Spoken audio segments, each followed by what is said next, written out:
Train the muscles, not the joints. Welcome back to Natural Land Bodybuilding, and today I'm going to talk to you a little bit about the big three lifts. Now, a lot of times people think that you have to do the big three lifts, otherwise you cannot be a bodybuilder. Now, while it's true you cannot be... The leaves started shaking there. I thought that was a bear. It's just the wind. Nothing to be scared of. For the bear, I mean. The bear has nothing to be afraid of.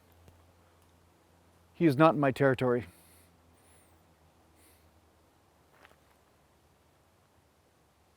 So getting back to the subject.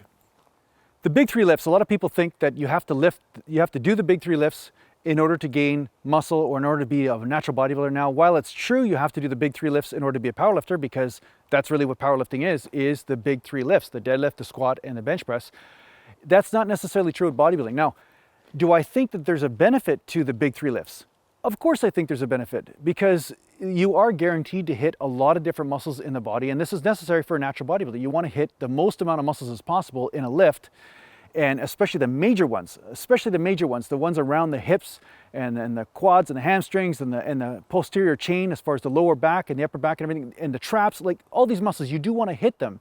But there is definitely a question of what is the most effective way for you to hit those muscle groups, because sometimes the big three do not work for you. So I went through my entire bodybuilding career, all of the wins that I got, everything, without doing deadlifts from the floor. That was not the primary exercise I used. I used a Romanian deadlift, but I did not do the standard big three lift as far as deadlifts from the floor, because I had herniated a disc in my lower back at an early age, when I was 19, 20 years old, from deadlifting wrong or incorrectly, because I didn't have YouTube back then. There was nobody to help me, nobody to instruct me as far as, Jason, hey, don't round that back. And I rounded my back and pop, I messed up my lower back. But the bottom line is that even when my lower back was rehabilitated, I found that the deadlift from the floor was not the most efficient way for me to use my joint integrity and hit the muscle groups I wanted to hit. It felt like that lower back was just getting hit 10 times more than anything else. And I was already getting a lot of lower back work on my squats, and I was getting a lot of lower back work on my bent over rows and all my back movements. I didn't necessarily need to do lower back work with deadlifts themselves from the floor. I could do it under a different environment. So, random clips. I wonder if I should feel guilty about not doing deadlifts today. I mean, my back is massive. I mean, my back is bigger than the mountain, but maybe I should be doing deadlifts, even though it snapped me up last time I did them. I mean, that's what some YouTubers are telling me. I found that Romanian deadlifts were a better way for me to hit the hamstring, a better way for me to ensure that my lower back stayed flat or slightly arched instead of it rounding at all. And this was based on my own body dimensions. I have long femurs, short lower back. That is not the primary sort of dimensions you want to be a good deadlifter, especially if you're going to do standard deadlift and not sumo deadlift. And I've got shorter arms, so that was just, again, it was like a triple hit combo for reasons why not to do a deadlift from the floor. So that said, it's not like I never did some deadlifts from time to time just to mess around, just to make sure that I was right about my body and everything, but I did find that a more efficient way to train was to not do deadlifts in my training for the most part. I did mostly Romanian deadlifts and stuff. Random clips. I wonder if I should feel guilty about being too big. After all, I didn't do deadlifts in order to grow this back. And I didn't do ass to the grass squats in order to build legs, so I wonder, I guess I should probably do what the people that aren't getting results are doing. Maybe then they'd like me. Wouldn't that be a beautiful life? I'd have to be smaller though. Ah, screw it. Who needs friends anyway? So that said, seeing as I won all my competitions and produced the most amount of gains and was at the peak of my natural bodybuilding career without doing deadlifts on the floor, that basically stands to reason that you do not have to do those in order to achieve elite level in bodybuilding. Now, this could be the same thing for bench press for you. Maybe you need to bench press on a Smith machine, or you need to do dumbbells, or you need to do a different angle. This is all going to be based on where you feel the stress. If you're feeling the stress as far as you're getting more joint problems and stuff from a certain exercise, obviously that's going to sidetrack your progress rather than build you up. It's not going to help you get to your goal if you get injured, right? So if something is causing a grating type feeling in the body, or it's causing inflammation or tweaking something, that's obviously not the right exercise for you at that point in time. Perhaps after rehabilitation, perhaps after flexibility, maybe physiotherapy, massage therapy, maybe surgery, who knows? Maybe it becomes a good exercise for you. But if at any one point in time an exercise is just not working for you, it's okay to discard it and move on to an exercise that is more efficient for you. And I would say there are a lot of bodybuilders out there, and I'm talking about natural ones as well as the other ones, okay?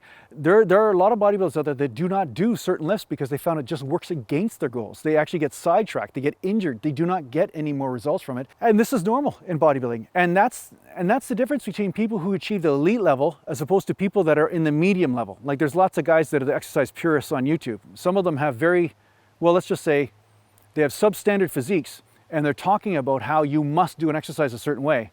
But based on the results, you can obviously see those exercises are not working for them. So it would be more in alignment with your goals to find the exercises that are working for you instead of just doing something like banging your head against the wall and never achieving a goal, right? So if something's not working, don't be afraid to discard it and replace it with something that is more effective. So yeah, sometimes these experiments take time, sometimes it takes you several months, but a good indicator that something's better for you is if you're not getting severe joint pain or injured or inflamed from that exercise. So do you have to squat? No, you don't have to squat either. I find squats are great for me. I do use a lot of lower back in the squat because I do low bar squats and I do have to bend over a lot when I squat. But again, that boils down to my own body type. But I have catered the squat to my body type, and I use the range of motion where I feel that the lower back is involved, but at the same time, I'm using the highest percentage of legs in that lift as opposed to just making my lower back the main focus of the exercise. If I go ass to the grass in the squat and I start rounded lower back and everything, not only do I get more knee pain, but at the same time, I get less interaction of the actual legs themselves. I might get a little bit more glute action than I want though. I might grow a big butt by going deep down to the basement on my squats, but it's not necessarily going to help me get to my goal if I get injured, right? If you round your back and squat, you can herniate a disc or screw up your lower back, so you definitely don't want to do that. So again, you could rule out squats. You could be doing one-legged movements. You could be doing Smith machine stuff. You could be doing machine stuff, depending on how your body's built. If you find the exercises that hit the belly of the muscle, that's where you feel the majority of the stress, and you start putting inches on your legs, don't feel guilty about discarding the squat. I mean, you don't have to squat. There's no rule that says you have to squat in order to make natural bodybuilding gains, right? And same thing for bench press, like I said. So the big three lifts can be effective for you, but that doesn't mean that they are absolutely the gospel when it comes down to putting on muscle mass gains.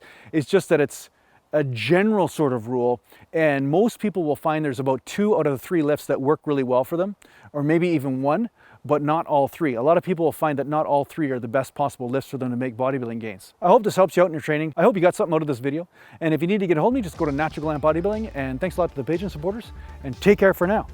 Mountain.